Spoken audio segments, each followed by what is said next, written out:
Uchinchi mavzu ekologik omillar. Tirik organizmlar yashash muhiti uning tirik va anorganik tarkibiy qismlari hisoblanadigan ekologik omillar bilan tavsiflanadi. Demak, ekologik omil tirik organizmning yashash muhitining tarkibiy qismi hisoblanadi. Muhitning har bir tarkibiy qismi shu muhitda yashaydigan tirik organizmlarga turlicha ta'sir ko'rsatadi. Xo'p, ekologik omil muhitning tirik organizm populyatsiya tabiiy jamoalarga ta'sir ko'rsatadigan fizik, kimyoviy, biologik shart-sharoitlariga ekologik omil deyiladi. Ekologik omillarning 3 ta guruhi bor. Abiotik, biotik va antropogen omillarga ajratiladi. Abiotik omil tirik organizmlarning hayot faoliyati va tarqalishiga ta'sir qiladigan anorganik tabiatning tarkibiy qismi hisoblanadi. Xo'p, abiotik omillar 4 ta guruhga ajratiladi. Ularga iqlim omillari. Iqlim omili nima deyilsa, yashash muhitining iqlimini shakllantiruvchi omillar kiradi. Bunga yorug'lik, namlik, harorat, havo tarkibi, atmosfera bosimi, shamol tezligi. Edafik omillar. Edafik so'zining ma'nosi tuproq degan ma'noni bildiradi. Edafik omil deyilganda tuproqning xususiyatlari kiradi. Bularga tuproqning namligi, zichligi, mineral tarkibi, organik moddalarning miqdori kiradi.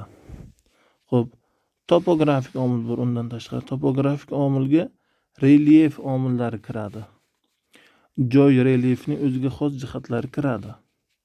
Dengiz sathiga nisbatan balandlik, qiyalikning tikligi, qiyalikning ekspozitsiyasi, ya'ni dunyo tomonlariga nisbatan joylashuvi. Undan tashqari fizik omil. Fizik omillarga tabiatning fizik hodisalari, yerning tortish kuchi, yerning magnit maydoni, ionlashtiruvchi nur va elektromagnit nurlanishlari misol bo'ladi. Biotik omil.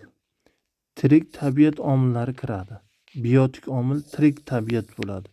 Biotik omillarning o'zi fitogen, zoogen, mikogen, mikrobiogenlarga ajratiladi. Fitogen nima? O'simliklarning ta'siri hisoblanadi. Zoogen hayvonlarning ta'siri, mikogen zamburug'larning ta'siri, mikrobiogen mikroorganizmlarning ta'siri hisoblanadi.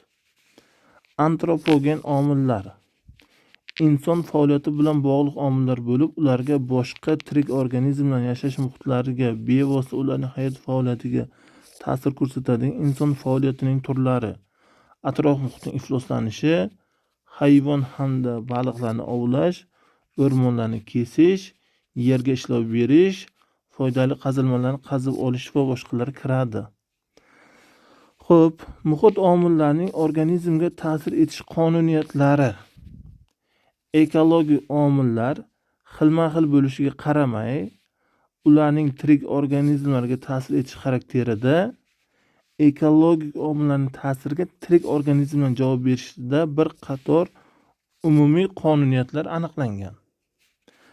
Har bir tirik organizm muhit omillariga nisbatan o'ziga xos moslanishlarga ega bo'lib, omillarning ma'lum me'yorda o'zgarishi doirasida normal hayot kechirishi mumkin. Bu nima deyilgan? Har bitta ekologik omilga tirik organizm moslashgan hisoblanadi. Tirik organizm mana shu ekologik omilning ma'lum me'yorda o'zgarib turishida orasida yashab tura oladi. Agar o'zgarish haddan oshib ketsa, tirik organizm nobud bo'lishi ham mumkin hisoblanadi. Muhit omilining yetishmasligi ham, me'yordan ortib ketishi ham tirik organizmlar hayot faoliyatining o'zgarishiga olib keladi. Ekologik omilning organizm hayot faoliyatiga ko'rsatadigan ta'sirning eng qulay chegarasi biologik optimum yoki optimum zonasi deyiladi. Yuqorida aytdik, har bitta tirik organizm ekologik omilga nisbatan moslashgan bo'ladi. Ana shu ekologik omilning o'zgarishida tirik organizm yashab qoladi. Ana shu ekologik omilning tirik organizmga kerak bo'ladigan normal, tirik organizm uchun normal bo'lgan chegarasi ana shu biologik optimum deyiladi. Optimum zonasidan og'ish, ya'ni chetga chiqish noqulay hayot zonasi pessimum zona bilan belgilaydi. Tirik organizm pessimum zonada ham yashay oladi, lekin tirik organizm uchun pessimum zona komfort hisoblanmaydi. Lekin optimum zona tirik organizm uchun komfort, mazza qilib yashaydigan zonasi optimum zona hisoblanadi. Optimum zonasidan og'ish pessimum zona, yana qaytaryapmiz. Pessimum zonada ham tirik organizm yashaydi, lekin u noqulay hayot, komfort emas.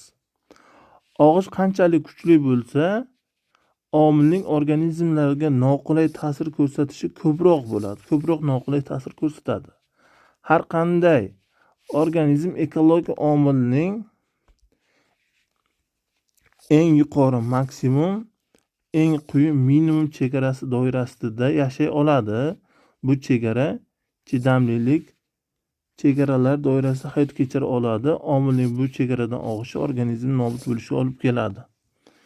Xo'p, ekologik omil ko'rsatkichlarining tirik organizmda yashashi mumkin bo'lgan chidamlik chegarasi doirasi tolerantlik zonasi, ya'ni sabr-toqat zonasi deb yuritiladi. Har bir tirik organizm uchun ma'lum ekologik omil muayyan ko'rsatkichlardan iborat maksimum, optimum va minimumi mavjud. Har bir tirik turning muayyan ekologik omilga nisbatan chidamlik chegarasi mavjud. Masalan, uy pashshasi uchun 7 gradusdan pastda va 50 gradusdan yuqori haroratda yashay olmaydi. Bu tur uchun 23-25 gradus optimal harorat hisoblanadi. Xo'p, uy pashshasi 50 gradusdan yuqori haroratda yashay olmas ekan. Ya'ni 7 gradusdan past haroratda ham yashay olmaydi. U uchun 7 gradus va 50 gradus orasi tolerantlik zonasi hisoblanadi. U 7 gradus bilan 50 gradus orasida yashay oladi. Tolerantlik, ya'ni sabr-toqat zonasi hisoblanadi. Uy pashshasi uchun 23-25 gradus eng qulay hisoblanadi. Shuning uchun 23-25 gradus u uchun optimum zona hisoblanadi. 50 gradus u uchun maksimum zona, 7 gradus uchun minimum zona, minimal. 7 gradusdan past yashay olmaydi. Xo'p. Odam askaridasi esa faqat odam tanasining haroratidagina yashay oladi. Omillarning ma'lum bir ta'sir kuchi bir tur uchun optimal bo'lsa, boshqa tur uchun maksimal yoki minimal, 3-tur uchun chidamlik chegarasi doirasidan chetga chiqishi mumkin. Misol uchun, uy pashshasi uchun optimal zona 23 gradus bo'lsa, shu 23 gradus boshqa tur uchun maksimal bo'lishi mumkin. Yana boshqa tur uchun minimal bo'lishi mumkin. 3-tur uchun vobshe chidamlik chegarasidan tashqarida bo'lishi mumkin. U 23 gradusda yashay olmasligi mumkin. Nemis olimi Justus von Liebig madaniy o'simliklarning hosildorligi tuproq tarkibida kam miqdorda bo'ladigan mineral moddalarga bog'liqligini aniqladi. Shuning uchun bu qonun olim sharafiga Liebig bochkasi sifatida ifodalanadi. Bochkaga qancha suv solinsa ham, u bochka devorining eng past yeridan toshib chiqaveradi. Ya'ni bochka devorining boshqa qismlarining balandligining ahamiyati yo'q. Liebigning minimum qonuni yoki cheklovchi omil qonuni quyidagicha: organizm yoki ekosistema ning yashab qolishini optimum chegaradan eng ko'p og'adigan ekologik omil belgilaydi. Shuning uchun ham tur yoki ekosistemalar holatini ekologik jihatdan tahlil qilish uchun, uning kelajakdagi holatini aniqlash, oldindan aytib berish uchun uning eng nozik va zaif jihatini aniqlash mumkin. Misol uchun 6-5-rafiqda Liebig bochkasining rasmi ko'rsatilgan. Misol bu yerda elementlar temir, molibden, selen, kalsiy, nikel, mis, marganez, rux, bor ko'rsatilgan. Bu yerda uglerod, azot, fosfor, oltin o'tlar ko'rsatilgan. Misol uchun bu o'simlikka kerak bo'ladigan elementlar desak. Xo'p, uglerod, azot, fosfor, oltin gugurt normal hisoblanadi. Normada turibdi. O'simlik uchun eng optimal zonada turibdi. Optimal zonada turibdi. Lekin uni qarasak, mana temir optimal zonadan pastroq. Temir sal yetishmayapti. Molibden esa temirdan ko'proq. Selen esa eng pastda turibdi. Kobalt tepada selenga nisbatan. Nikel, mis har o'zgarib turibdi. Qaysidir normada, qaysidir sal yetishmayapti. Qisqasi rasmni o'zlaring ko'rib turibsizlar. Endi mana shu o'simlikni yashab qolishini qaysi ruh belgilaydi, marganis belgilaydi, mis belgilaydi yoki fosfor belgilaydimi desak, mana shu optimum zonadan og'gan, eng chetga chiqqan omil belgilaydi. Bizda bu eng chetga chiqqan omil selen hisoblanadi. Selen. Lebix boshqasi ham shunaqa deydi mana. Qancha suv solishimizdan qat'iy nazar, mana eng past qismidan suv oqib ketadi. Biz boshqa omillarni me'yorga keltirsak ham, mana eng past joydan suv oqib ketaveradi. Shuning uchun biz mana shu selenni qaysi omil yetishmayotganini aniqlab, ana shu selenni me'yorga olib kelsak, shundagina o'simlik kelajagi yaxshi yashab keta oladi. Tirik organizm tur jamoaning hayot faoliyati va rivojlanishini susaytirib yoki to'xtatib qo'yadigan omil cheklovchi omil deb ataladi. Masalan, tuproqda biron bir mikroelementning yetishmasligi o'simlik rivojlanishining susayishiga, hosildorligining pasayishiga olib keladi. Shu o'simliklar bilan oziqlanuvchi hasharotlar oziq yetishmasligi tufayli nobud bo'ladi. Hasharotlar sonining kamayishi esa o'z navbatida shu hasharotlar bilan oziqlanadigan entomofag, yirtqich hayvonlar, hasharotlar, amfibiyalar, reptiliyalar, qushlar sutemizda yuzida yashab qolish va ko'payishini o'z ta'sirini ko'rsatadi. Entomofag so'zining ma'nosi, entomofag nima desa, hasharotxo'r hisoblanadi. Hasharotxo'r organizmlarga entomofag deyiladi.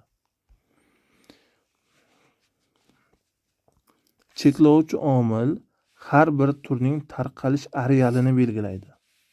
Masalan, ko'pchilik o'simlik va hayvon turlarining shimol tomonga tarqalishini haroratning pastligi, yorug'likning yetishmasligi cheklasa, janub tomonga tarqalishini esa namlikning tanqisligi cheklaydi.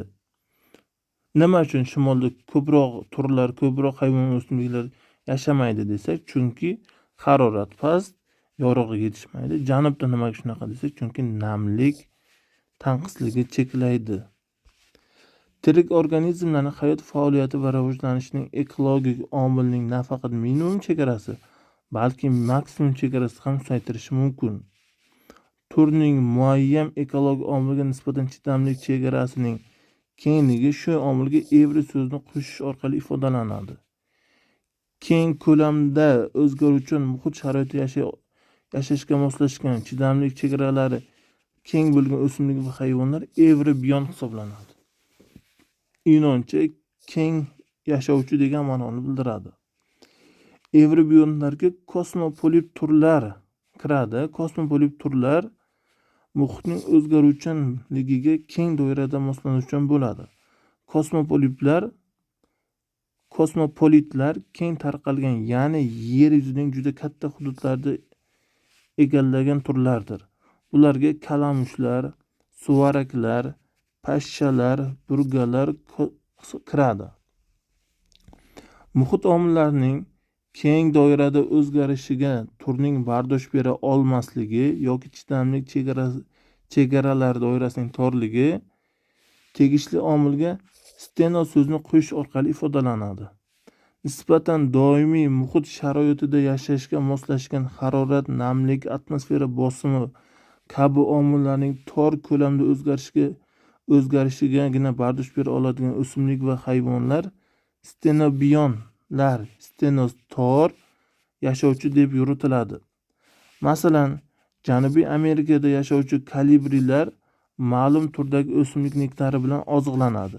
Shuning uchun bu qush turining areali tor. Aynan shu o'simlikning areali bilan belgilanadi. Nima deyapti? Kalibri qushi faqat Janubiy Amerikada yashaydigan o'simlik bo'lgan hududda yashay oladi, boshqa joyda yashay olmaydi, nobud bo'ladi. Avstraliyada yashovchi xaltal ayiq, koala faqat evkalipt daraxti bilan uning bargi bilan oziqlanadi. Shuning uchun koala daraxti faqat Avstraliyada yashaydi, boshqa joyda yashay olmaydi. Ekologik nisha haqida tushuncha. Muhitning ekologik omillar bilan murakkab munosabatlari tizimida har bir turning o'zining muayyan ekologik o'rni, ekologik nishasi bo'ladi. Ekologik nisha degani ekologik o'rin. Turning biosistema sifatida mavjudligini belgilab beruvchi barcha abiotik va biotik omillar yig'indisi ekologik nisha deyiladi.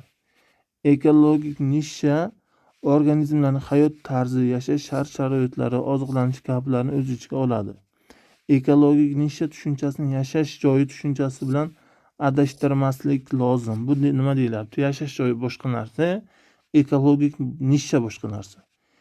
Ekologik nishadan farq qilib yashash joyi organizmni egallagan hududini anglatadi. Masalan, dasht hayvonlari hisoblanadigan qoramol va kenguru yashash joylari boshqa bo'lgani bilan bitta ekologik nishani egallaydi.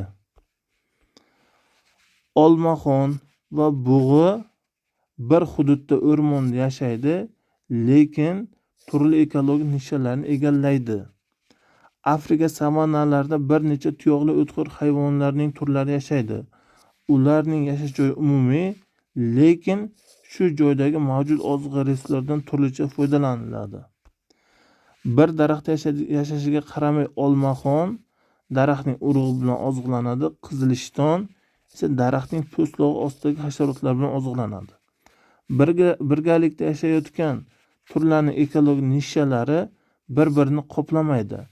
Aks holda bir tur ikkinchi turni siqib chiqaradi. Masalan, kulrang kalamush, qora kalamush populyatsiyalari birga yashaganda kulrang kalamush populyatsiyasi qora kalamush populyatsiyasini siqib chiqaradi. Demak, bir biotenozda hech qachon ikki tur bitta ekologik nishani egallamaydi. Undan tashqari, bir turga mansub organizmlar shaxsiy rivojlanishining turli davrlarida ham har xil ekologik nishalarni egallashi mumkin. Masalan, hasharotlarning to'liq o'zgarishi bilan oziqlanish rivojlanishini eslang deydi. Bu nima degani? Misol uchun kapalaklar qurtlik davrida ekologik nishasi boshqacha bo'ladi, kapalaklik davrida ekologik nishasi boshqacha bo'ladi. Tabiatda organizmlarning ekologik omillar birgalikda, ya'ni kompleks ta'sir ko'rsatadi. Muhit omillarining nafaqat tirik organizmlarga ta'sir etadi, balki bir-biri bilan ham o'zaro bog'liqdir. Bir omilning o'zi boshqa omillar bilan uyg'unlashgan holda organizmlarga turlicha ta'sir ko'rsatishi mumkin. Bunda bir omilning ta'sir kuchi boshqa omilning ta'sirini kuchaytirishi yoki aksincha susaytirishi mumkin. Masalan, yozning jazirama issiqligiga bardosh berish atmosfera namligi yuqori bo'lgan vaqtga nisbatan namlik past bo'lgan osonroq kechadi. Tirik organizmlarning ta'sir etuvchi muhit omillari har xil ta'sir kuchiga ega. Lekin organizm bir vaqtning o'zida har bir omil ta'siriga turlicha javob reaksiyasini namoyon eta olmaydi.